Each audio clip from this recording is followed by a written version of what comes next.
Ada orang ber-KTP di suatu daerah tapi dia tidak tinggal di daerah itu.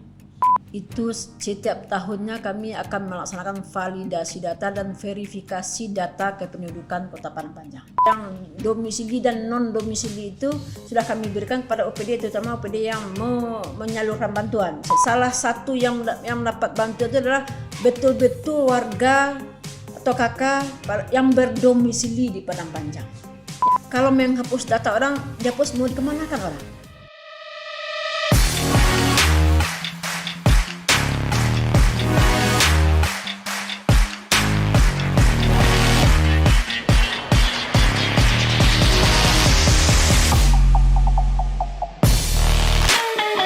Bismillahirrahmanirrahim. Assalamualaikum warahmatullahi wabarakatuh. Para pemirsa Padang Panjang TV yang berbahagia, pada edisi ini kita kedatangan tamu Ibu Maini, Kepala Dinas Kependudukan dan Catatan Sipil Pemerintah Kota Padang Panjang. Apa kabar Ibu? Baik, Assalamualaikum warahmatullahi wabarakatuh. Waalaikumsalam.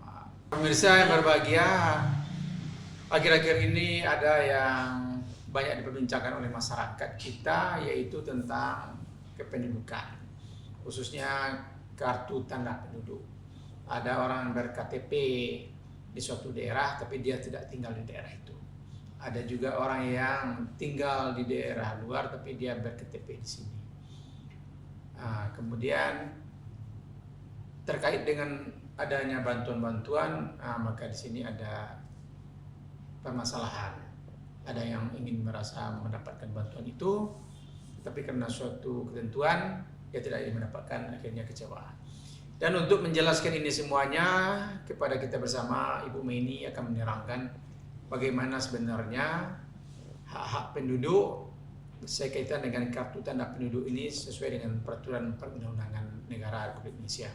Gimana ceritanya Ibu Maini? Iya, sehubungan dengan gonjang-ganjing masyarakat di medsos dan juga yang langsung datang ke Dukcapil, yang langsung datang juga melalui perantara Pak RT dan Pak Lurah, itu kami latar belakangnya kita adanya Perwako 65 tahun 2020 tentang penataan kependudukan Kota Padang Panjang.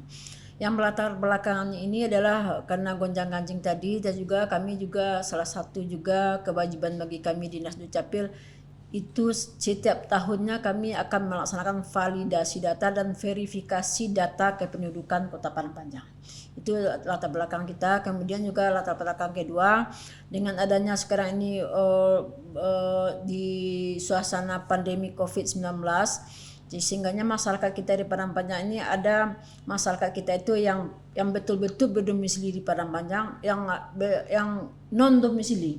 Dan sehingganya ini menjadi salah satu topik diskusi bagi masyarakat Kota Padang Panjang, bahkan juga ini viral juga, dan juga ini sudah adanya kecemburuan masyarakat sehubungan dengan masalah penduduk yang domisili dan domisili ini, Pak. Ya, ada di kami berdasarkan verifikasi dan validasi data kependudukan kami bersama-sama Pak Lurah dan Pak RT Kota Padang Panjang yang kami laksanakan di bulan April sampai dengan bulan Agustus 4 bulan 2020 kemarin. Itu ditemukan masyarakat kita itu dari 16.326 KK yang kami validasi, atau sekitar 8.367 jiwa penduduk Padang Panjang yang kami validasi dan verifikasi bersama Pak RT, Bapak dan Ibu RT di Sekota Padang Panjang. Itu kita temukan ada penduduk yang betul-betul berdomisili Padang Panjang, Pak Ji. Ada yang berKK Padang Panjang, berKTP Padang Panjang, tapi tidak berdomisili di Padang Panjang. Ditemukan sebanyak 1.035 KK. Kalau tentang para saudara kita itu, bagaimana hak-haknya nanti Bu Maini? Ya. Dia kan KTP-nya Padang Panjang, Ya. tapi dia tidak berdomisili di Padang Panjang. Hak kependudukannya bagaimana berdasarkan aturan perundang-undangan? Kalau ada aturan undang-undang, orang yang seperti ini memang termasuk di dalam database kependudukan Padang Panjang. Kami tidak bisa menghapus atau menghilangkan data orang yang dia tuh tidak berdomisili di Padang. Kita ringkas saja supaya yang non domisili itu dia memang dokumennya memang berada pada namanya, kami tidak boleh menghapus. Kalau kami hapus berarti database secara nasional orang itu hilang. Jadi mereka itu, saudara-saudara kita itu tetap warga Padang Panjang. Ya, tetap warga Padang Panjang, tapi sudah ada penyisihannya. Ada yang penduduk domisili, ada yang non domisili. Yang non domisili ada 1035 KK tadi. Oh, jadi pembagiannya ada dua. Ya. Ada warga Padang Panjang berKTP Padang Panjang dan tinggal di Padang Panjang. Ya. Ada warga Padang Panjang berKTP Padang Panjang tapi tinggal tidak di Padang Tidak Panjang. di Padang Panjang. Ya. Ini bagaimana nanti Bu Meni tentang hak-haknya kalau ada bantuan dari pemerintah bagaimana? Kalau bantuan ke pemerintah itu karena itu bukan ranah Dukcapil. Dukcapil hanya menata dan memvalidasi dan memverifikasi. Dan data itu sudah kami serahkan, yang domisili dan non domisili itu sudah kami berikan kepada OPD, terutama OPD yang menyalurkan bantuan, misalnya dinas sosial, dinas pendidikan, Koperindak, dan dinas kesehatan. Itu sudah kami berikan. Jadi tinggal bagaimana apakah itu orang tu diberikan bantuan atau tidak, itu eksekusinya tentu OPD. Kami sudah memberikan data yang sesuai dengan yang sudah kami verifikasi tadi.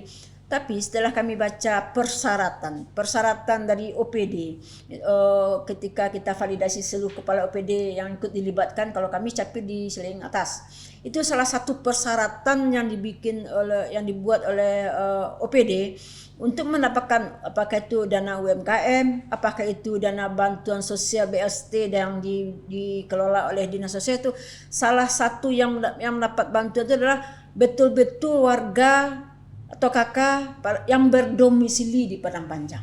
Yang non domisili memang tidak difasilitasi bantuan karena itu adalah persyaratan.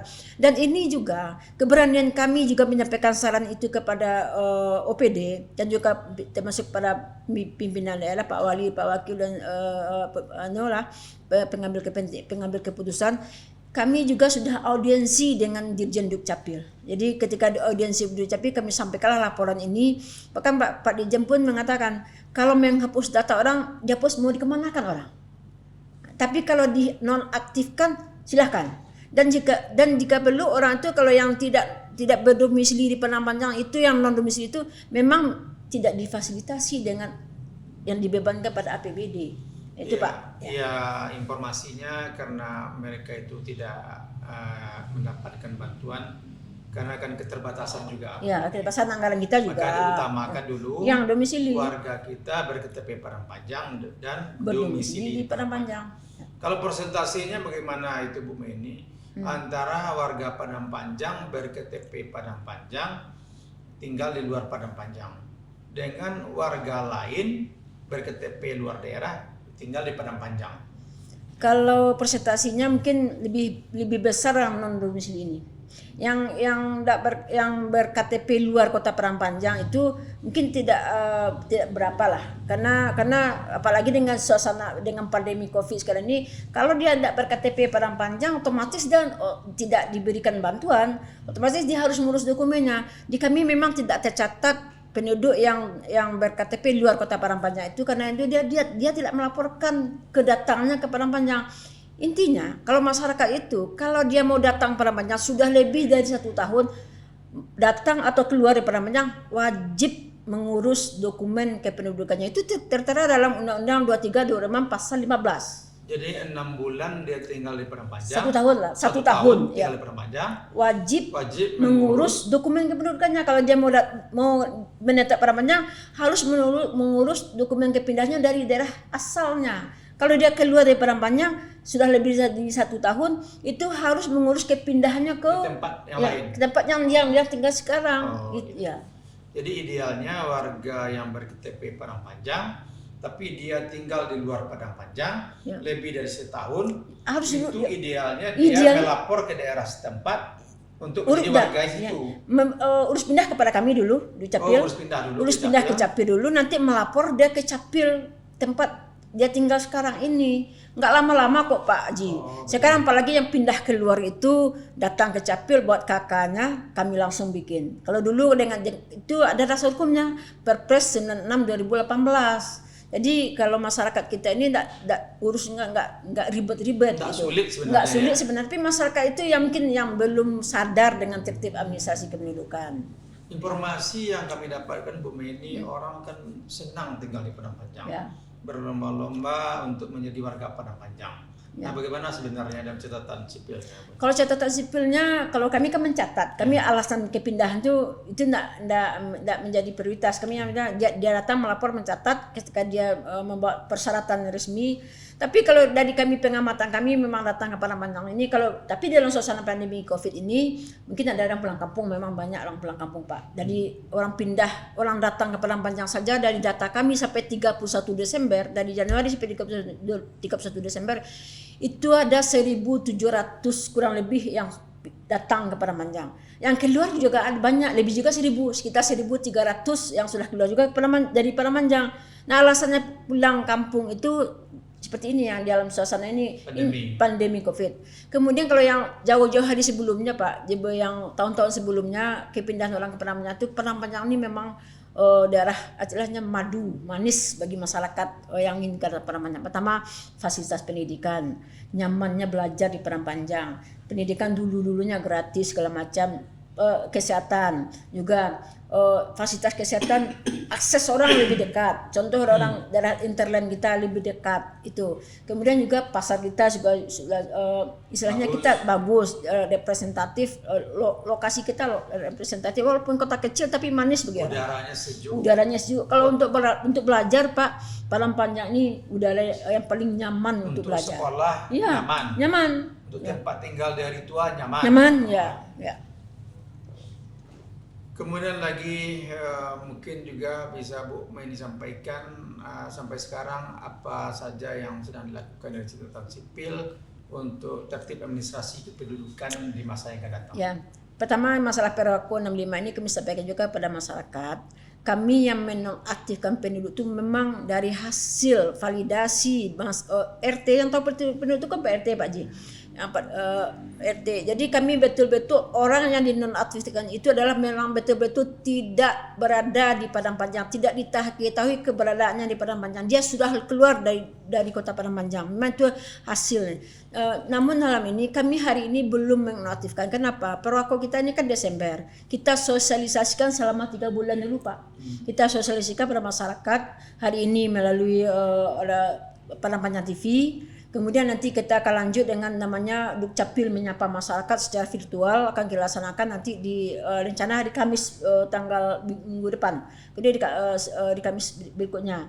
Selanjutnya kami akan sosialisasi melalui tingkat RT dan juga kepada ketika ada pertemuan dengan lurah, dengan camat, dengan Pak RT bulanan, kami akan ikut bergabung untuk memberikan sosialisasi ini supaya kami minta kepada Pak RT, Pak Lurah dan juga tokoh masyarakat bisa menyampaikan juga kepada warganya, pada anggota keluarganya masalah tertib administrasi ini. Memang kedepannya kalau kita Pak Ji, kedepannya kita kalau sisi pelayanan kita tidak pungkiri, sisi pelayanan kita sudah sangat baik. Layanan kita sudah di atas target nasional. KTP, akte kelahiran, KK segala macam sudah target nasional. Namun ini tentu kita namanya penduduk kan berubah setiap saat. Jadi tetap kita laksanakan itu. Kedepannya kita bagaimana kita menata tadi Pak, menata kependudukan.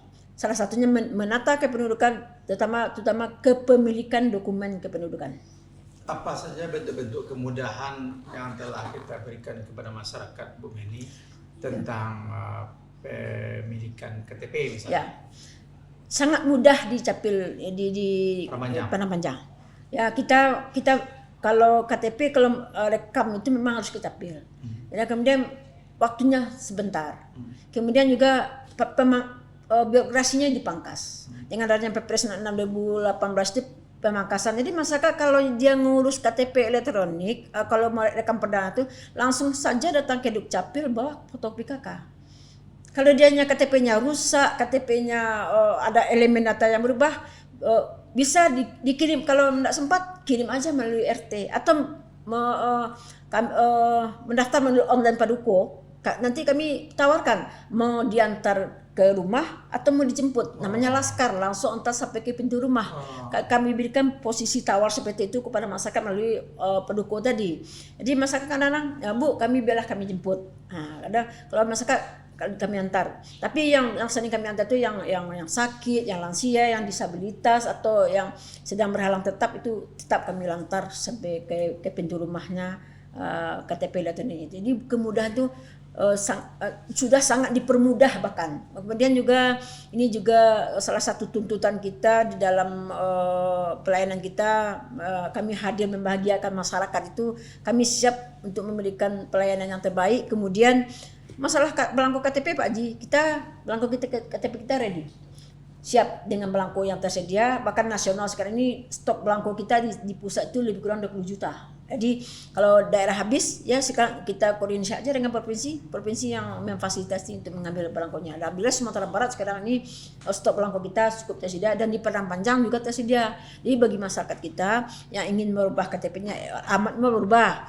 atau dia belum pernah merekam KTP elektronik, silakan. Ya. Terima kasih Bu Meni. Demikian tadi para pemirsa Padang Panjang TV yang berbahagia. Sekaitan dengan tertib administrasi kependudukan, tadi dijelaskan kalau ada KTP-nya yang rusak atau pindah alamat, segera diurus ke Dukcapil dan gampang saja. Bisa juga dijemput ataupun diantar. Demikianlah pertemuan kita pada kali ini. Terima kasih banyak. Assalamualaikum warahmatullahi wabarakatuh. Waalaikumsalam.